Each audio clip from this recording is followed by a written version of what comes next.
This is Pet Life Radio. Let's talk pets.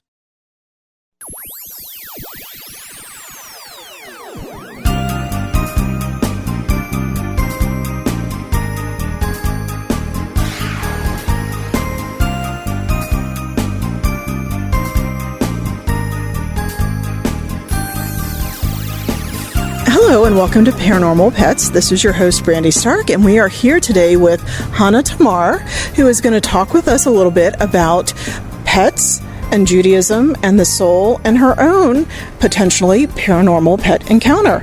And we'll get started right after these messages.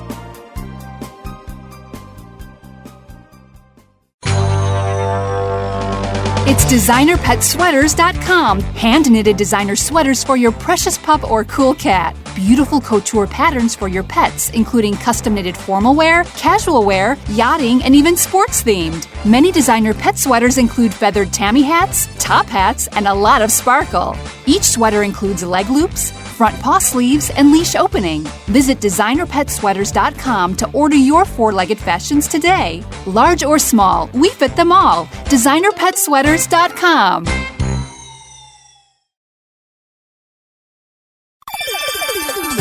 Let's Talk Pets on PetLifeRadio.com.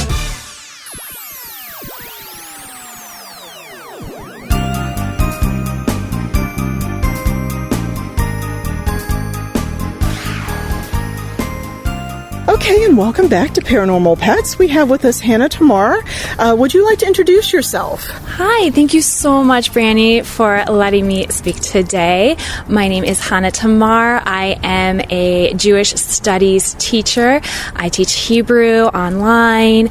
I love the paranormal, and I really am so excited to be here and just share. Oh, that's excellent. So tell us a little bit about yourself in the sense of you have an interesting backstory.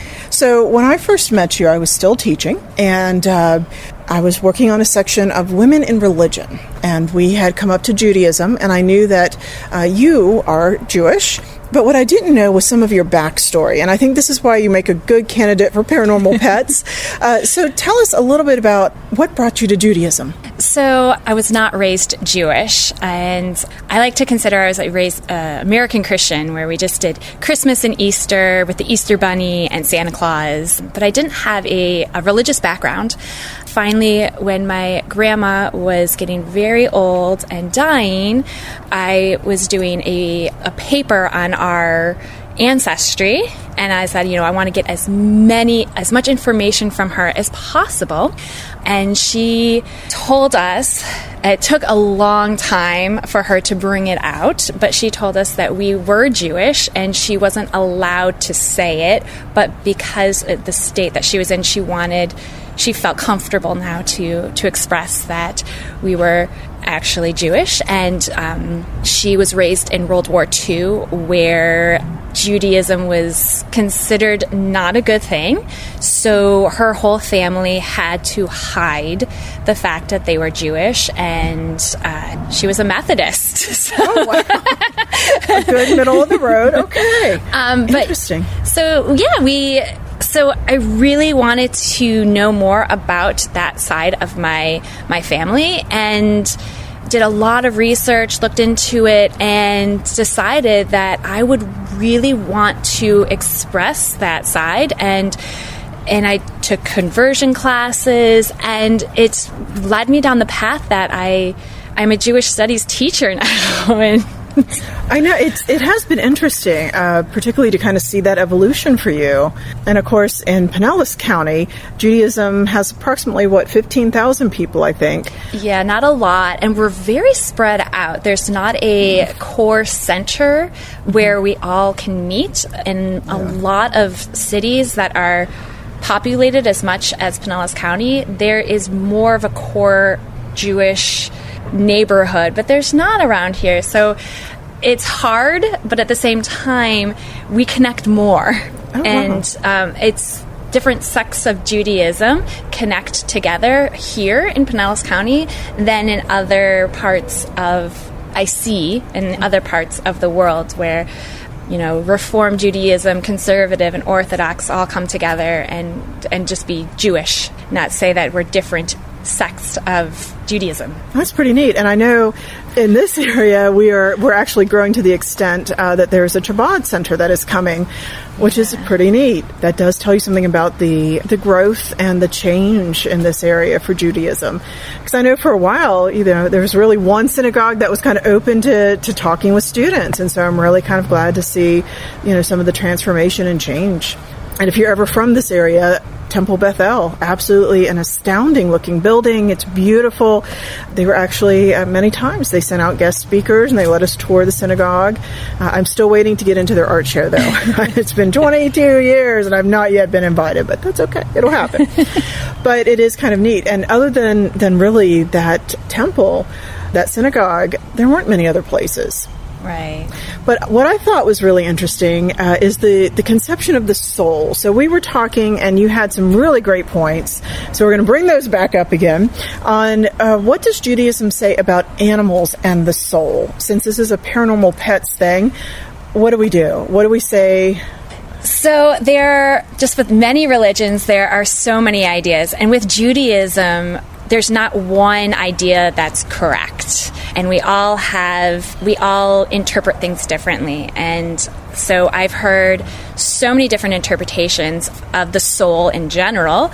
And then you hear even more interpretations of pet souls. And I've heard things that there are shared souls. And I tend to agree with this more, that there are different levels of the soul. And with your pets, they're on a different level of just with their intuition. When they're alive, they see things, they see the world differently just because they have a different soul. So that brings us back to the afterlife. If they have a different soul than us, their afterlife has to be different, and it comes back in a different energy than what our souls and our afterlife would come back in. So there's reincarnation of a sort? Yes. Again, there's a lot of different interpretations that go on. And from my standpoint of view, I do believe in reincarnation. I also believe in just energy, where you don't have to be reincarnated, but your energy is still out there, and it's still being sensed, and it's still being taken care of. And since you are the energy, you're taking care of it as well. And same with animal souls as well. Their energy is still being sensed. They're still being, even though they're not in a form per se. Now that's pretty interesting. And that does get really complicated, I mean, already. But that is the nature of dealing with the afterlife and with souls and the supernatural. I mean, what do you do, and what categories does it fall into, and what are the rules? So that's actually a pretty good explanation, too. Now, part of the reason that you're here is that you had an unusual dream that you shared, and I know you've had a cat in the past. So would you like to tell us a little bit about your pet, and then about the dream, and then really what it means, what you think is going on?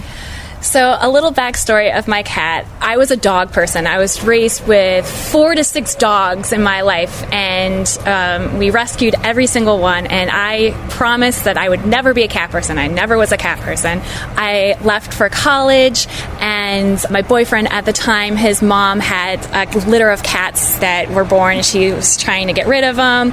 I came over and just to look at the kittens, and one just grabbed me and bit me and wouldn't let go, and I said, then you're coming home with me. And he wouldn't stop crying. He was just a big whining little cat. And so I didn't know what to name him. And my boyfriend at the time, he said, you know what?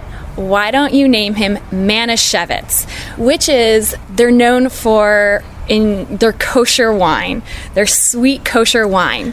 And I said, why would I name him Manischewitz? And he goes, well, because he whines a lot. Doesn't look like a bad pun, but that's all right. Okay. So it stuck. He was Manischewitz, the whiny little kitty, and nicknamed Manny. Okay. So Manny was my cat. He helped me through many different situations. going through college, going through boyfriends, coming and just dealing with all of that. He was always there, and he was there when I moved down here to Florida. He came with me to Florida, where I actually got married to my boyfriend, now my husband, and he was just always there. I'm sorry. It's all right. No, pets are something very different. I totally get it. Yeah. He was a very young kitten, 9 years old, and he wasn't feeling very well. I took him to the vet, and he said that my cat had cancer, and he was deteriorating fast. Went to another vet. They said the same thing. So really all I could do was just make Manny's life as good as I possibly could. And it was really short. He died January 2nd, and it was very hard. It was very tough. He was my baby, and he'd been through a lot with me. And I told him, look, when your energy leaves, I want to feel it. I still want to feel it. And 3-4 months later, I haven't felt anything. And I was really upset. I understand, yeah. And I said, you never come visit me. Okay. Why does that sound familiar? But okay. That's a good mother question. The Jewish mom coming right up. That's right. All right, so he doesn't visit you, and so in Judaism we honor the death date, and we call it a yahrzeit. So and we do that with people. And so the yahrzeit of when they died, we light a candle, and we remind ourselves of them and the good memories. And we always say on their yahrzeit, may their memory be for a blessing. So may you always remember the good and that good energy. And the reason why you say that is to bring that good energy back, because even if they're not reincarnated yet, you still feel their energy.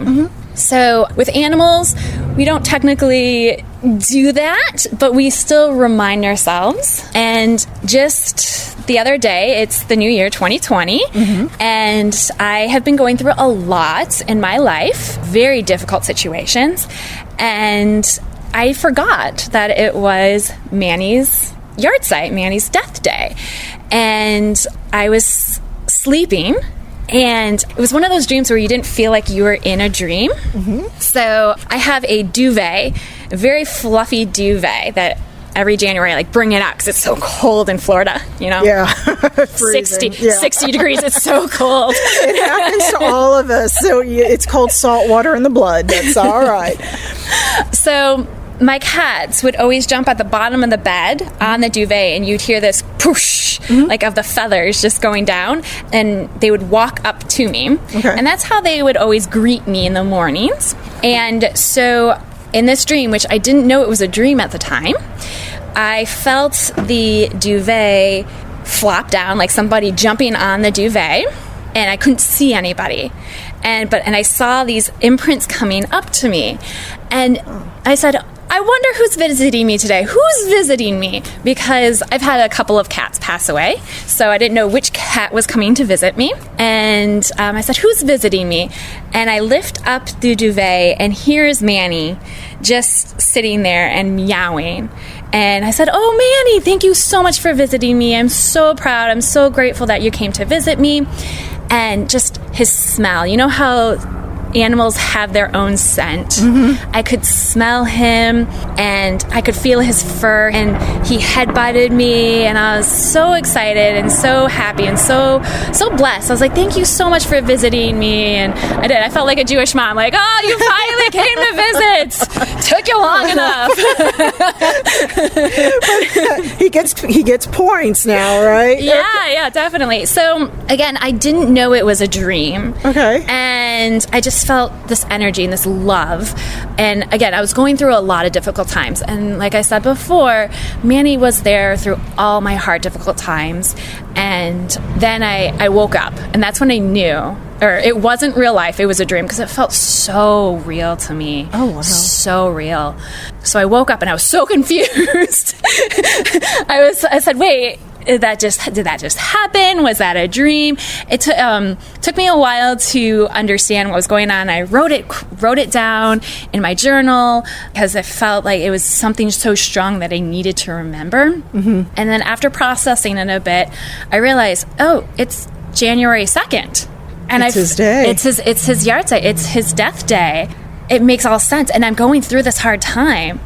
And so it made almost complete sense, and I was so happy, and I really believed that it was a sign that, you know, even though you're going through this really hard time, mm-hmm. just remember that you're loved, and that was the message. The message, yeah. Wow.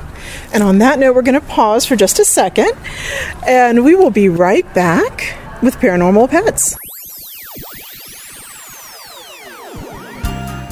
Now, time for something really scary. A word from our sponsors. Paranormal Pets will reappear before you can say Bigfoot. Don't run away.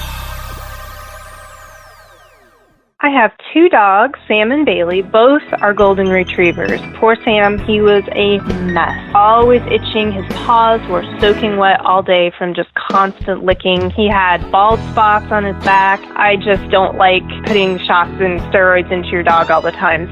DINOVITE.com.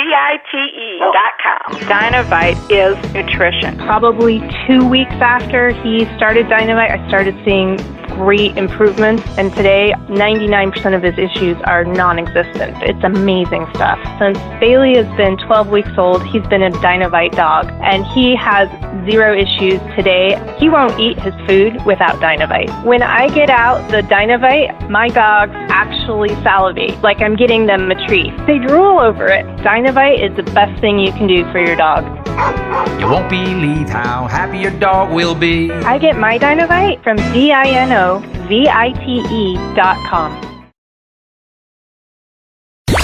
Let's talk pets. Let's talk pets On Pet Life Radio. Pet Life PetLifeRadio.com. Radio.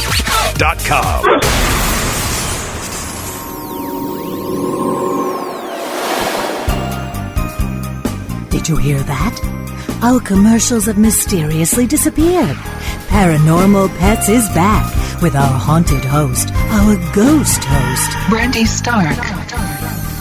And welcome back to Paranormal Pets. We're going to conclude our interview. So, you had this dream, you had your cat visit, the energy of the cat. Is there anything else that you take away from that? Or is there any advice that you give to people who might be looking for a similar experience? That's a real good question. That is an amazing question. I love it. You can't push things. Okay. Because I tried. Yeah, I did. I would sit on my bed and I would have my recorder and I would be like, Manny, nothing. Okay. So one thing, my advice is don't push things. Okay. It'll happen when it happens, and it'll happen for a reason. And yeah, I really strongly advise to not push things. That's my major takeaway with it. Yeah, my major takeaway of that. And it's funny because he's a cat, and you know, when do cats ever really listen? Right? They're going to do things in their own time. Right, definitely, and especially him. He was always he always did things on his own in his own time, and you know, so it definitely fit his personality when he just showed up. It definitely fit his personality. I also want to say that, you know, whatever you believe in, it doesn't necessarily mean if you believe in ghosts or if you believe in energy, if you believe in whatever you believe in, just be really strong about that belief and just feel it. Because if you just are totally lost and you forget what your beliefs are, if you forget where you've come from or where you've been, you stop feeling. And when you stop feeling, you lose a lot of anything around you, whatever you want to call it, you lose that sense around you. So yeah, it takes away your life. Yeah. So just be open and let it come to you, whatever that is, whether it be a ghost, whether it be energy, whether it be spiritual, whether it be, you know, there's anything. Just keep an open mind, keep being open, and don't block yourself off to anything. Don't stop feeling. Excellent. Yeah, that's a big part of life, is you just cannot stop feeling. As soon as you do, it's over. I mean, it's, you know, life is so short, and we have to be vibrant and enjoy that vibrancy. So I agree with you. I tend to really agree. Now, are there any ways, or do you want people to contact you, or would you rather them go through Paranormal Pets? It's fine either way. If anybody has questions, are there resources that you can refer them to? I do a lot of stuff online, so if you do want to contact me, it's kuppatorah@gmail.com. And I would love if you have any Jewish questions about the afterlife, any Jewish questions about life in general. I will love to answer those. I do like to take a Jewish aspect of things, but I'm open to any spiritual path that anybody is on. Again, that's kuppatorah@gmail.com. I don't really know of any great resources. There's so many that I can't really pinpoint really one. Although, if people have specific questions, you can always refer them through the emails too. Right. Okay. Yes. I definitely have tons of resource that I can share. I just not one in particular that's popping out in my mind right now. That's all right. And it might depend on the question, because Judaism is a very rich and very long tradition. So trying to find the right resource to connect to a question, I know it can be a good challenge. That's what Judaism is all about too, is there's so many different paths that can lead you to answers, and there's not one path that's the correct path. So interesting. So yeah, in Judaism we say, like, we always ask, what good question are you going to ask today? Did you ask a good question? That's our Jewish experience. Did you ask a good question? And and again, there's no wrong path to lead you to that answer. Oh, that's great, because now they can email you their good question. We'll make that a nice challenge for folks. Well, I want to thank you so much. Actually, boy, you're pretty much dead on for Paranormal Pets, so to speak. No pun intended. As we stand outside in beautiful sunny St. Pete, slightly chilly today, though. Yes. Yeah, it's 65. I'm in my sweater and long tights. Yes, you look very, very dressed for the north. Welcome to Florida. This is what happens. But you've been here long enough, you know. Actually, I'm a Floridian now, yeah. Yeah, it happens. Like I said, it happens to all of us. But I really want to thank you for your time and for the observation and for sharing the dream. For those of you that are out there, remember to support your pet rescues. There's Pug Rescue of Florida. There's Florida Rat Rescue. There's actually now Florida Tortoise Rescue, and there's a lot of them out there. So always support your local rescues. And if you're interested in any more supernatural paranormal stuff, you're welcome to check out the Spirits of St. Petersburg site at www.spiritsofstpete.com. We shortened our URL, so it is now Spirits of St. Pete, because people got tired of typing out St. Petersburg. Very tiring. Oh, I'm telling you, all those extra letters. And thank you again. I think that's it. Go out and find a pet and donate and help the animals in the world, all of them. That's right. They need it right now, particularly as, just watch the news. It's an interesting time, so let's help who we can while we can. And on that note, we are going to wish you a happy haunting. Take care, and we'll catch you next episode.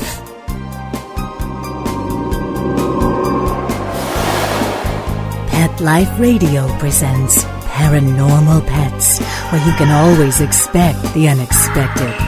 Each week we'll discuss all aspects of weird or spiritual animal encounters, ghosts, totems, psychic animals, animal souls, animal angels, and animals in religion, with a little cryptozoology thrown in.